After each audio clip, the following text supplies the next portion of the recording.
Baik, kita lanjutkan. Jadi setelah United of Mohon Comment, izin Bapak, ya. Ini Zoom-nya mau direcord apa Bapak berkenan? Soalnya nanti buat belajar juga gitu Pak, kalau buat ngulang-ngulang. Tolong diulang. Ini Zoom-nya sedang kami record, apakah Bapak berkenan untuk direcord? Saya sih bebas saja. Iya, terima kasih ya Pak. Ya.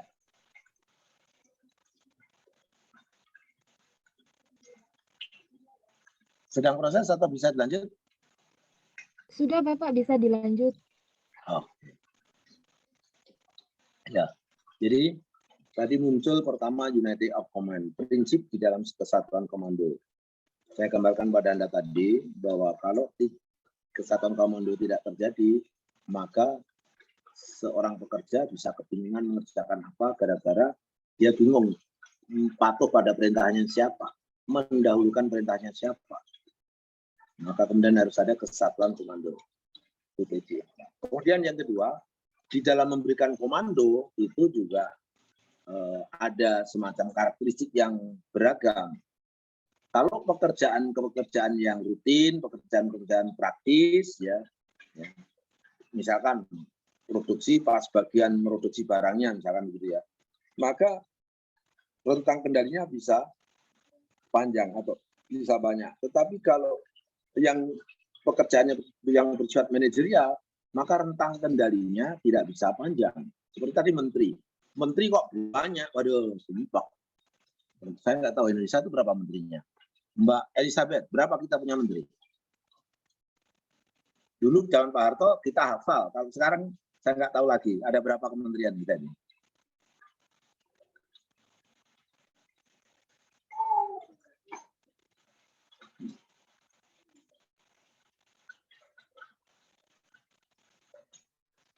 Ada yang tahu?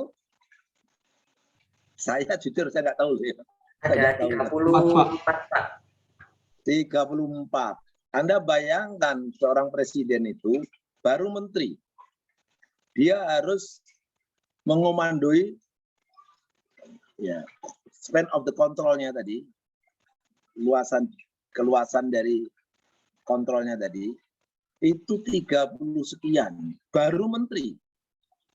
Ya. Belum lagi sekretariat. Belum lagi ini itu. Menurut saya ini overload. Ya. Overload. Jadi buat saya ini kecuali kalau begini, menteri-menteri itu lalu ada yang namanya menteri koordinator yang berfungsi untuk mengantarai. Jadi kesehariannya presiden hanya berhubungan dengan menteri koordinator.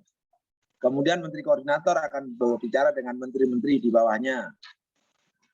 Saat-saat tertentu saja seluruh menteri berhubungan langsung dengan presiden. Mungkin kalau manajemennya di model begitu masih mungkin.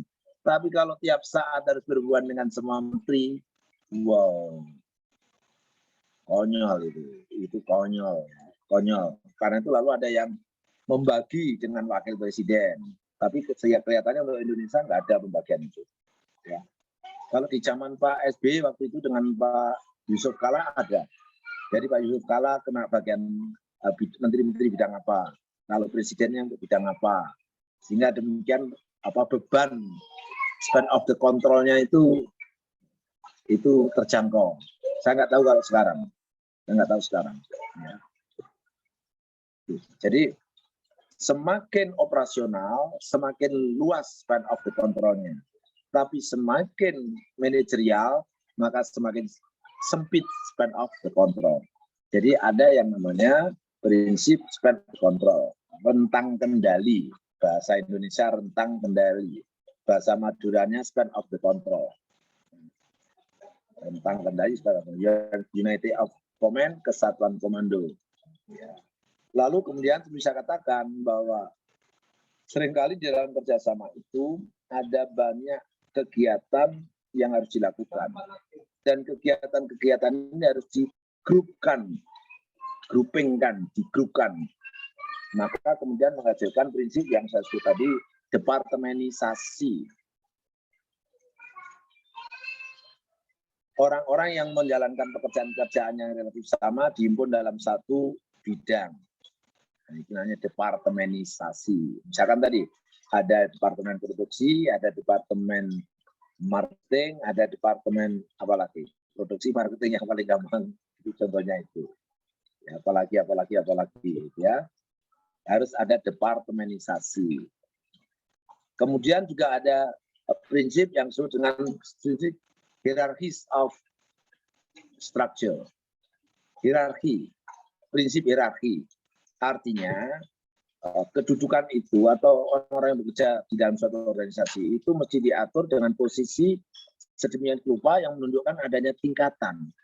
Mana puncak, mana tengah, mana bawah. Sehingga di dalam manajemen pun ada top manager, middle manager, lower manager, kan gitu ya. Begitu. Jadi hierarki adalah merupakan gambaran struktur organisasi yang menggambarkan yang di puncak merupakan posisinya tinggi pimpinan, yang di bawah semakin ke bawah semakin operasional. Nah, begitu.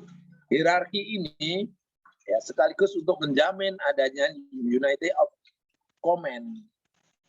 Kepemimpinan itu hanya bisa jalan, Mbak Mas, kalau ada strukturnya yang hierarkis. Ada, coba kalau Anda bekerja sama dengan teman Anda, katakanlah nanti membuat paper ya, Anda nanti membuat paper, lalu kemudian tidak ada ketua tingkatnya, atau tidak ada ketua kelompoknya, susah. Nanti bagi-bagi pekerjaannya susah. Memang bisa semuanya musyawarah bareng-bareng. Ya betul, proses mengambil keputusan kan begitu, tapi harus ada yang menegaskan. Karena itu harus ada koordinatornya, harus ada leadernya. Dan leader itulah yang kemudian, jadi kalau ada segala sesuatu, anggota kelompok mengontak leadernya. Sehingga kerjasama bisa berjalan dengan efisien, efektif. Kalau tidak, bisa kacau, Sampai ada kata-kata tidak boleh ada dua nahkoda dalam sebuah kapal yang sama. Yang nahkoda harus satu, dan dia punya hak memerintah.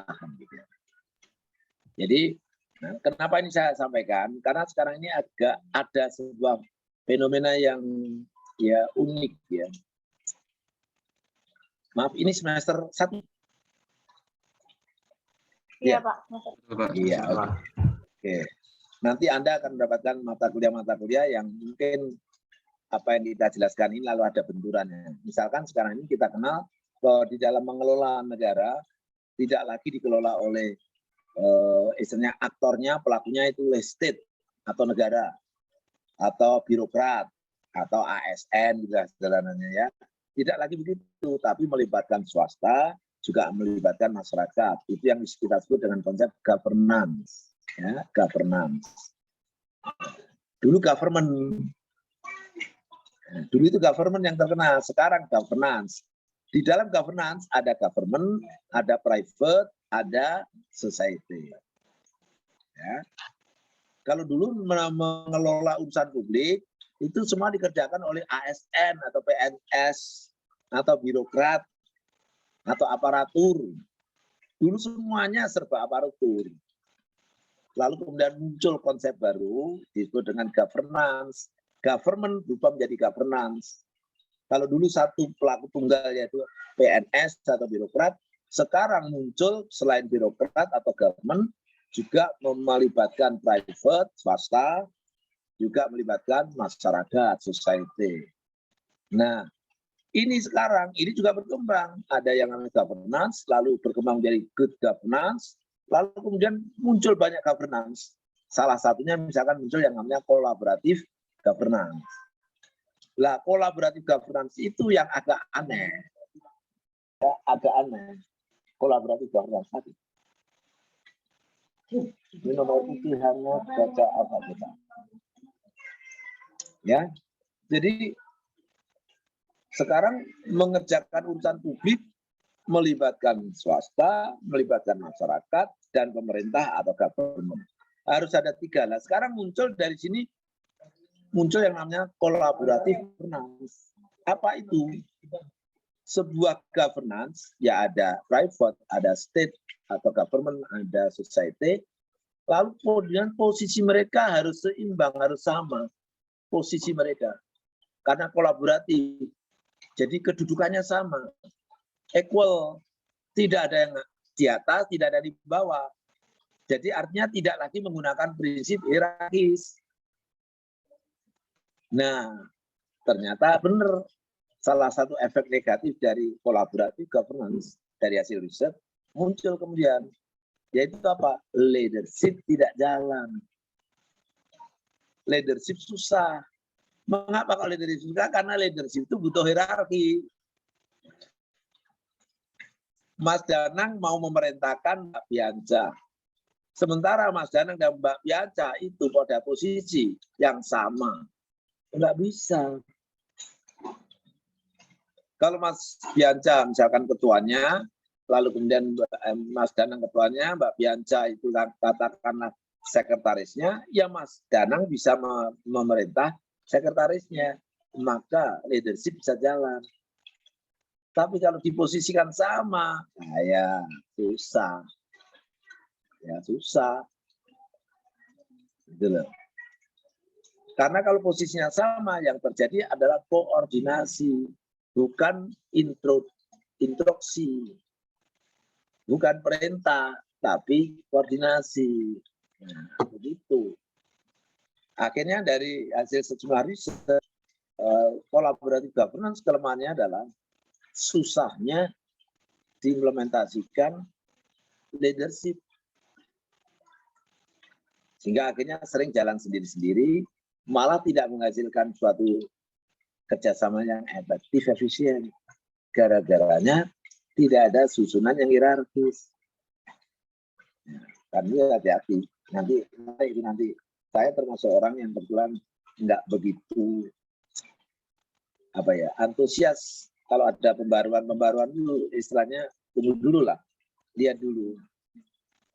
Untuk hal apa kita harus begitu, untuk hal apa kita tidak boleh begitu. Contoh, kira-kira Mbak Elizabeth, kalau militer, tentara, TNI dibuat struktur yang equal atau kolaboratif,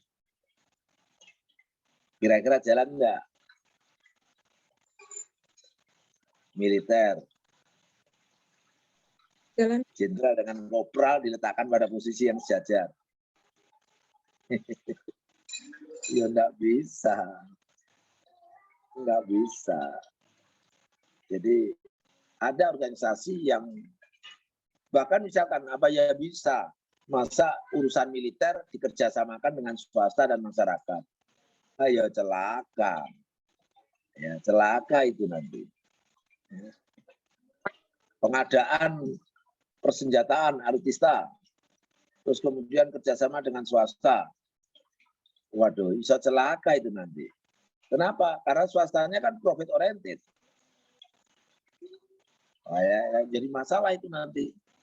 Nah, jadi artinya tidak semata serta-merta ya, konsep-konsep yang baru itu lebih baik dari yang lama. Mungkin dalam konteks-konteks tertentu lebih baik, dalam konteks-konteks tertentu malah lebih buruk. Sayangnya, mohon maaf, ilmuwan Indonesia itu seringkali nggak begitu. Kalau ada yang baru, itu semua ganti yang baru, yang lama buang. Ada yang baru, yang lama buang. Ada yang baru, yang lama buang. Padahal yang baru belum tentu positif. Yang lama belum tentu negatif. Contoh. Dulu itu perencanaan pembangunan, itu kan dulu ada GBN ya, dari presiden diturunkan ke bawah. Itu namanya top down planning. Perencanaan yang turun dari atas ke bawah. Wah, kemudian muncul yang baru, mengkritik yang top down tadi. Itu dianggap otoritarian, harus demokratis dan harus aspiratif. Maka perencanaan harus dari bawah. Maka muncullah konsep bottom up planning. Bottom up planning, bukan lagi top down planning, tapi bottom up. Wah, kelihatannya asik. Masyarakat dilibatkan langsung di dalam membuat perencanaan. Ujungnya apa?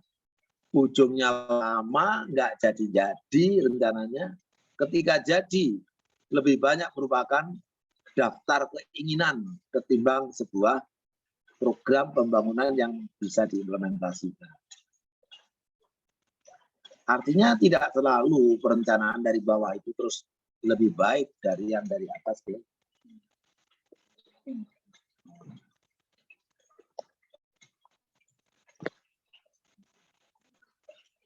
Nah, itu sebagai contoh ya bahwa bottom up. Apa saya menolak bottom up? Oh tidak. Misalkan ketika masyarakat, anggota masyarakatnya sudah well informed, well organization, and so on, sudah canggih, nggak ada masalah.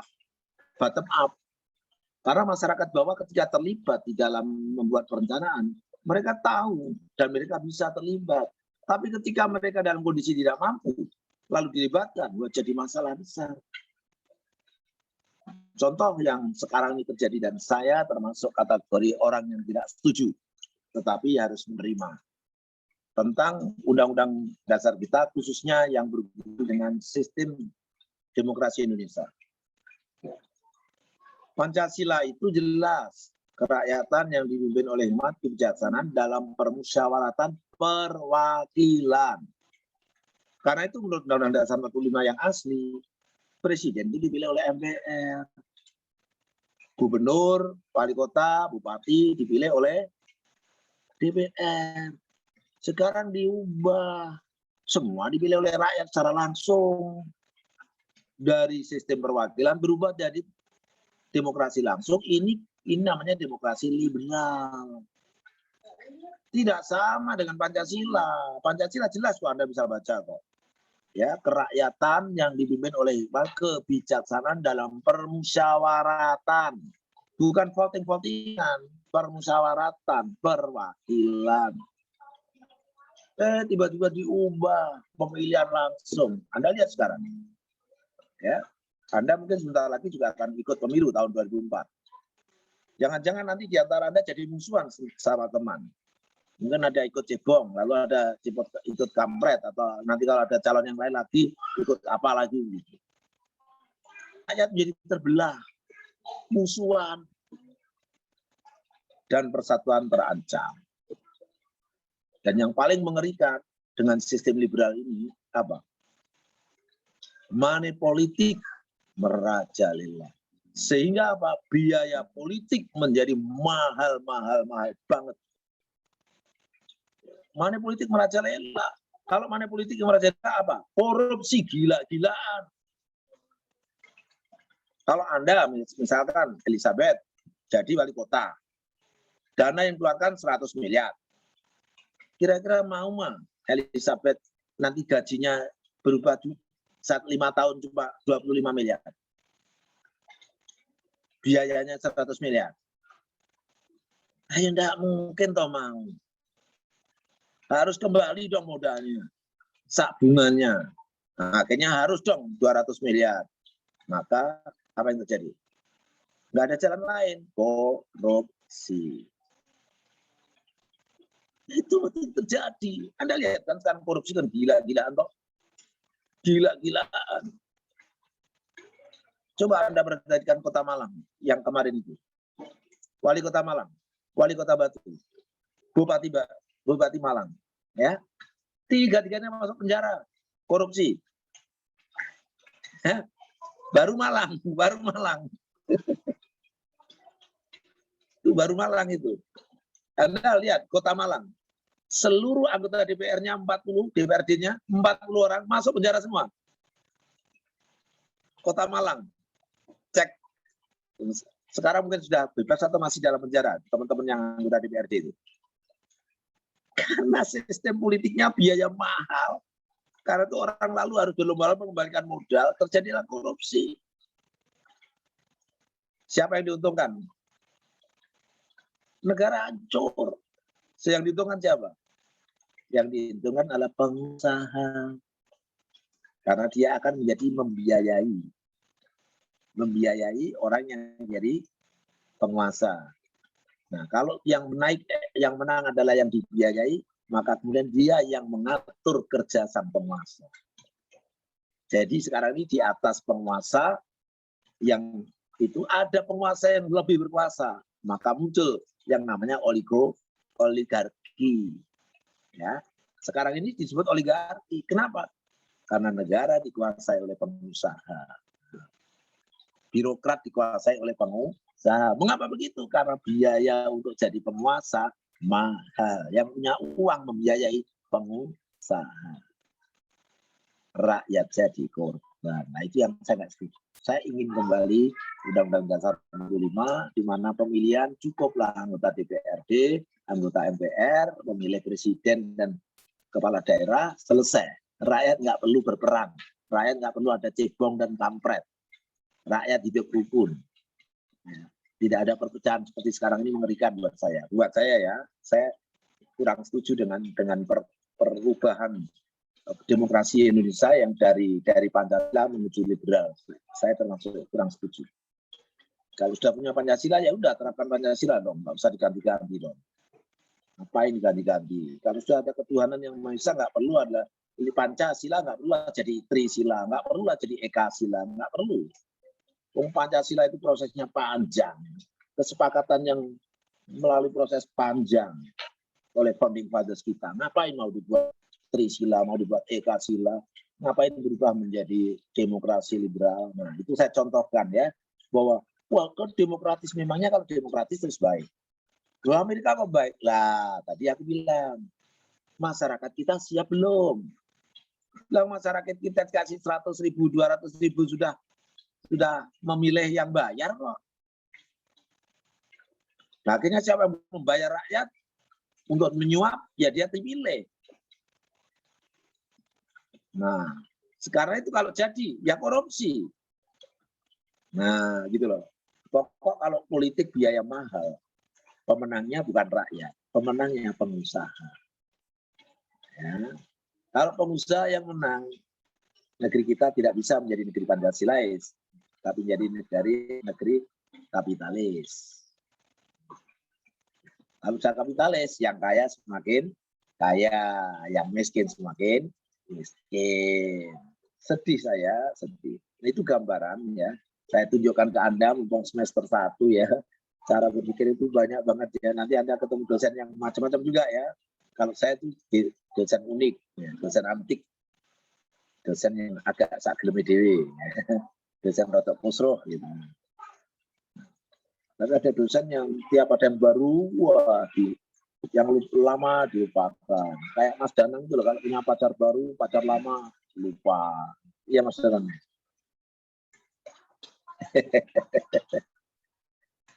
Ya Mbak Elizabeth ya, kalau ada yang teman baru, yang lama abaikan saja.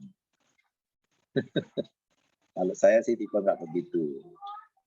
Yang baru kita cermati, yang lama kita cermati, yang lama masih bisa diambil pada sisi apa? Iya, pinter. Iya.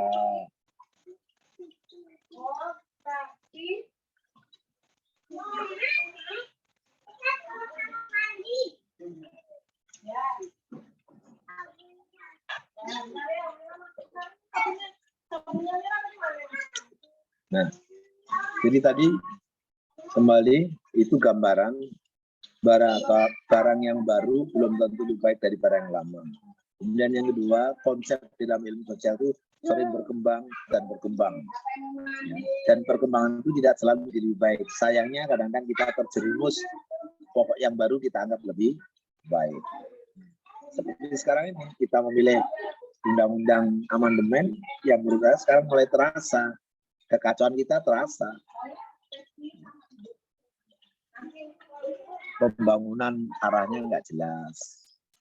Kalau dulu zaman Pak Harto sangat jelas.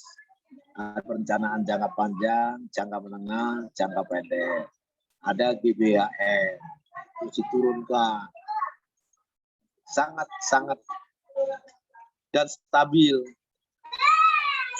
Sekarang aduh, susah. Karena kita para ilmuwannya juga terjebak dan ikut-ikutan sih, tiap ada yang baru kejar yang baru, tiap ada yang baru kejar yang baru. Begitu. Nah, jadi perkembangan sistem pemerintahan kita pun juga mengalami hal yang seperti itu, dan akibatnya ya tadi ada hal yang semakin baik, tapi juga tidak kurang banyak hal yang malah semakin buruk. Oke, jadi tadi ya ada prinsip unity of command, span of the control, lalu ada departemenisasi, lalu ada hierarkis. Nah, juga ada yang namanya spesialisasi. Prinsip spesialisasi. Ini prinsip menempatkan orang ya, pada tempatnya. Jangan sampai terjadi menempatkan orang tidak pada tempatnya. Kalau sebuah urusan diserahkan pada bukan ahlinya, begitu, maka jangan ditunggu selesainya, tunggu bubarnya. Nah, begitu. Right man on the right list, gitu ya, itu. Ada prinsip apa? Koordinasi. Ada prinsip koordinasi bahwa satu departemen dengan departemen yang lain, satu bagian dengan bagian yang lain, itu harus diikat dalam jaringan hubungan. Tentu hubungannya bisa vertikal, bisa horizontal, bisa diagonal. Jadi ada prinsip hierarkis, ada prinsip koordinasi. Saya kira sementara prinsip-prinsip organisasi itu bisa dibaca lebih jauh. Ya. Barangkali ada pertanyaan, silakan.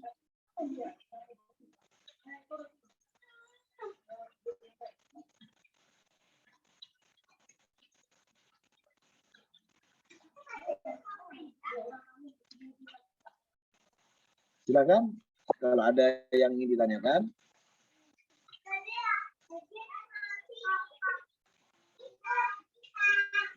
Mohon maaf Bapak, izin bertanya. Ya, monggo. Tadi kan Bapak bilang kalau misalkan demokrasi yang benar itu yang memilih presiden harus DPR atau DPD, cukup DPR atau DPD saja, rakyat tidak perlu ikut campur. Nah, kalau misalkan anggota dewannya sendiri itu kurang mumpuni, apakah kita bisa mempercayakan kepada pilihan yang mereka ajukan gitu Bapak, kalau misalkan tidak ada pemilihan langsung dari rakyat gitu? Yang memilih DPR siapa? Sampean atau siapa? Ya, rakyatnya. Jadi kalau sampai terpilih DPR yang memilih, yang salah Anda juga. Gitu loh. Salah Anda juga. Jadi walaupun perwakilan masih ada pemilihan secara langsungnya, itu apa? Yang memikir siapa yang akan menjadi wakil Anda, ya Anda sendiri yang memilih. Jadi DPR pusat maupun daerah yang memilih masyarakat langsung. Karena pilihannya pada sejumlah orang mewakili sejumlah luas wilayah, itu tidak terjadi semacam sentralisasi. Berbeda kalau Anda memilih presiden. Memilih presiden itu akhirnya terjadi kelompok-kelompok, pendukung A atau B atau C. Nah, ternyata masyarakat kita tidak cukup dewasa. Satu, akhirnya terjadi perpecahan. Namanya polarisasi. Pembelahan masyarakat. Hari ini, masyarakat kita belah. Kalau nggak kampret, ya, cebong. Itu terbelah. Dan yang kalau sudah pendukungnya misalkan Pak Jokowi, apapun yang dilakukan Pak Jokowi benar, walaupun salah. Apapun yang dilakukan Pak Jokowi bagi kampret salah, walaupun itu benar. Itu yang sekarang terjadi. Masyarakat terbelah ini bahaya banget. Belum lagi pertanyaannya, memangnya Anda tahu siapa itu yang Anda pilih? Katakanlah kalau Anda kemarin, katakanlah kalau saya pikir Anda belum punya hak kemarin ya. Jadi misalkan Anda milih Pak Jokowi, apa Anda tahu Pak Jokowi itu siapa? Kemampuannya kayak apa? Kalau Anda milih Pak Prabowo, apa Anda tahu? Tidak tahu. Masyarakat itu tidak akan pernah tahu kalau pemilihan secara langsung semacam itu. Yang tahu adalah yang kemudian opini. Lah opini kan diciptakan. Itu orang yang istilahnya geblek, itu bisa diciptakan opininya jadi kelihatan pinter, itu bisa. Orang pinter diserang dan didesak sehingga kelihatan geblek, ya bisa. Jadi orang bodoh bisa kelihatan pinter.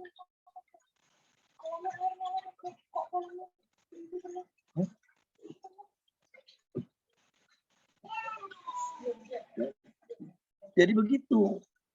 Maka cukuplah kita memilih perwakilan kita di DPR. Nah, tentu sistem ini bisa diciptakan sistem yang lebih baik. Masih prinsipnya begitu. Misalkan Anda tetap memilih cukup DPR pusat sampai daerah. Cukup memilih itu yang bupati, wali kota, gubernur, presiden biar dipilih oleh anggota DPR, MPR. Silakan. Tapi ketika memilih DPR, nah seyogianya masyarakat itu lalu diberi informasi yang cukup tentang calon-calonnya. Jadi ada kewajiban mestinya calon itu identitasnya harus jelas. Bukan identitas itu bukan Suryadi. Ini bukan begitu. Artinya kita benar-benar tahu siapa dia, kemampuannya dia, misalkan pendidikannya apa, latar belakangnya seperti apa, track record-nya seperti apa. Jadi ketika orang menjadi calon, itu benar-benar mampu. Seperti Presiden Amerika misalkan.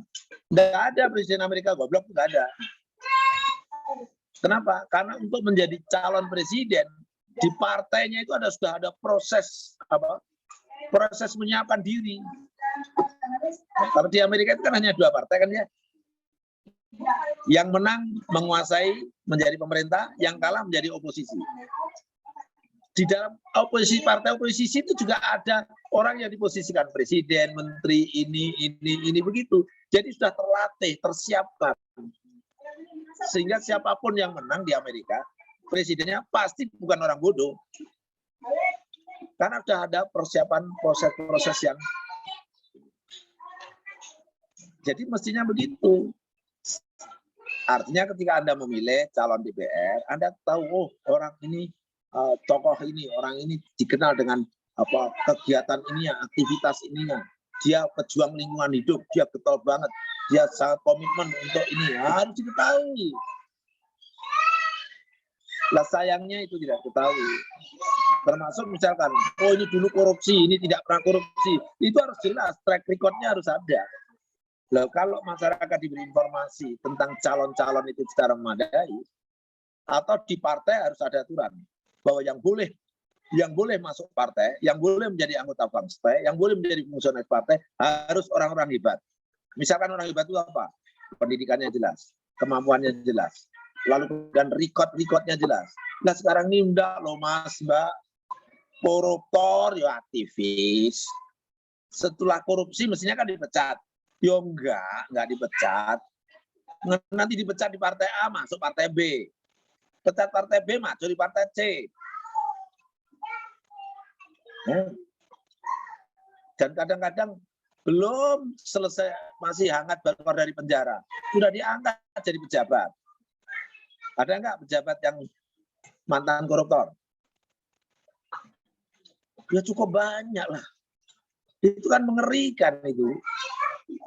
Nah, di situ sebetulnya letaknya di situ. Yang harus diperbaiki itunya. Harus diperbaiki itunya. Agar anggota DPR yang terpilih relatif baik. Sebenarnya kalau Anda cermati, kalau dari sisi kemampuan saat ini, anggota DPR itu ya cukup banyak yang mampu. Tapi sayangnya ya pemihakan kepada rakyatnya yang kurang. Walaupun ada juga sejumlah yang nggak jelas kemampuannya. Mohon maaf ya. Ada yang di Malang? Ada yang dari Malang ini? Saya dari Malang, Pak. Yang dari Batu? Anda tahu siapa anggota DPR pusat terpilih yang suaranya terbanyak dari Malang? Malang Raya?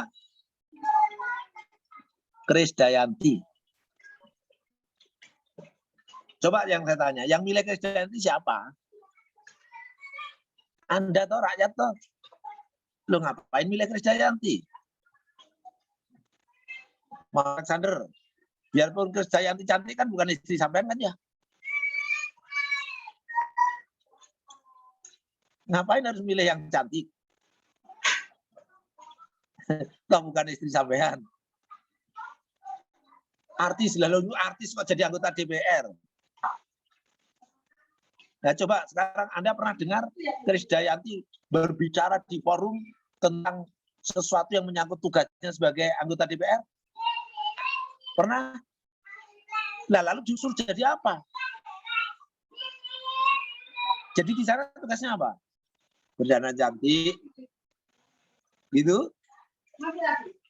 Atau hiburan bagi cowok-cowoknya, anggota DPR yang cowok, kan ada si cantik, begitu? Nah, di situ masalahnya. Maka masyarakat kita belum siap untuk akhirnya. Nah, jadi itu problemnya di situ ya. Problemnya di situ. Problemnya pada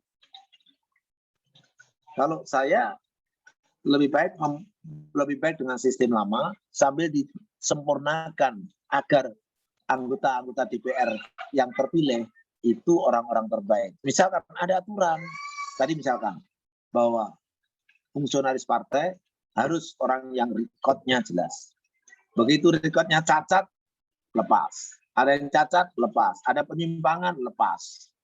Akhirnya terpilih orang-orang yang di dalamnya memang orang yang komitmennya, integritasnya jelas. Coba sekarang Anda nggak lucu. KPK mewacanakan akan melakukan gerakan istilahnya pemberantasan korupsi dengan menggunakan para koruptor untuk menjadi jubirnya, menjadi juri kampanyenya, juru bicara kampanye anti korupsi. Gendeng nggak? Anda sudah dengar kan ini? Udah rame itu di Mata Najwa itu udah melihat itu, gendeng itu. Jadi para koruptor akan disuruh untuk menyampaikan apa istilahnya pengakuan itu namanya testimoni yang mengatakan saya sudah bertobat karena saya sadari korupsi itu begini-begini. Mas ampun nalar apa yang dipakai? Akhirnya ada koruptor kena 10 tahun diubah jadi 4 tahun, kena sekian tahun jakatannya kena seumur hidup, ujungnya 11 tahun. Ya sudah seumur hidup jadi 11 tahun. Padahal yang dikorup itu triliun. Nah, itu lalu muncul begitu ya. Ya, mungkin karena umur saya sudah 61 tahun ya. Saya menyukai sistem yang lama yang menurut saya ya saya kan merasakan perjalanan hidup itu kan kita rasakan.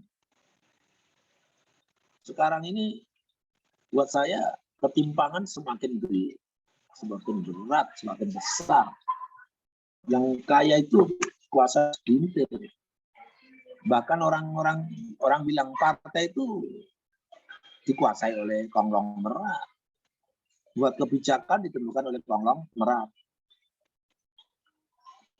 Coba ketika kampanye Pak Jokowi itu kan tidak akan impor ini, tidak akan impor ini, tidak akan impor. Begitu beliau jadi presiden, berbagai hal malah impor. Artinya apa? Artinya ada kekuatan yang seringkali lebih kuat. Sehingga keinginan semula yang suci ya dari hati nurani nggak bisa dijalankan. Gitu loh. Coba kalau impor yang tertawa siapa, yang senang siapa? Para pengusaha. Yang sedih masyarakat. Kenapa nggak ekspor? Kalau ekspor semua senang, pengusaha juga senang, itu kan ya, rakyat juga senang. Nah, kalau impor, jagung impor, garam impor. Cobalah negara kepulauan kok garam impor. Lalu garam kita dijual kemana?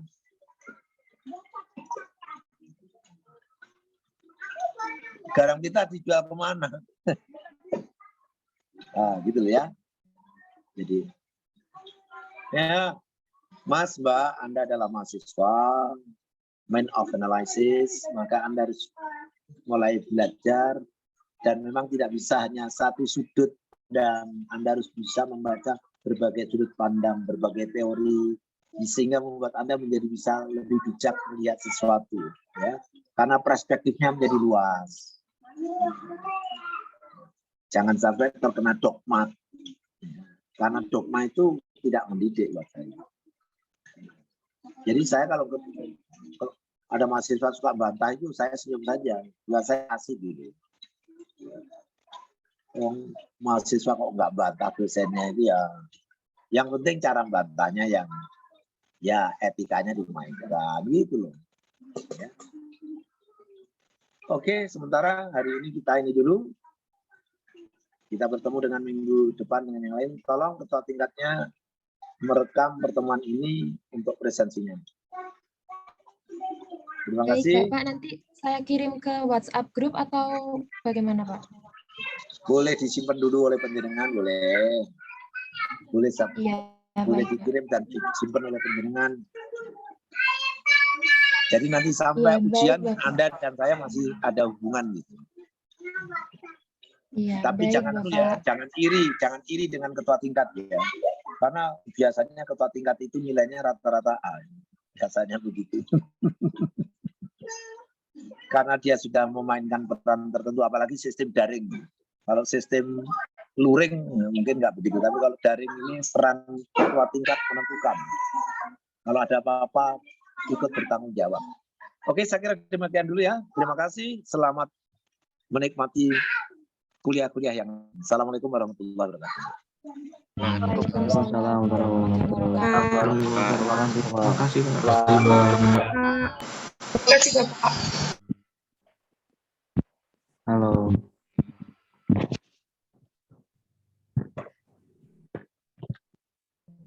Guys, kalian absen di Google Form yang habis ini aku kirim ya. Siap. Ya, terima kasih.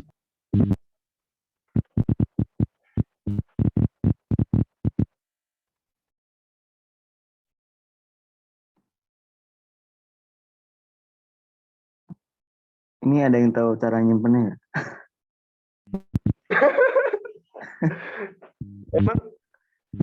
Jarang Di stop keluar. recording aja. Di stop recording terus recording habis itu. kalau pas sudah di enter filenya ke save di file biasa gitu. Nah, filenya itu di bagian mana biasanya? Di download apa di Cari-cari aja. Nggak di download, ntar pas zoomnya end ini di converting dulu, terus jangan di cancel, kalau di cancel hilang. Oh, oke. Pokoknya ntar muncul sendiri deh. Sendiri ya. Cari-cari aja itu di file, di video atau di mana gitu. Zoom namanya filenya.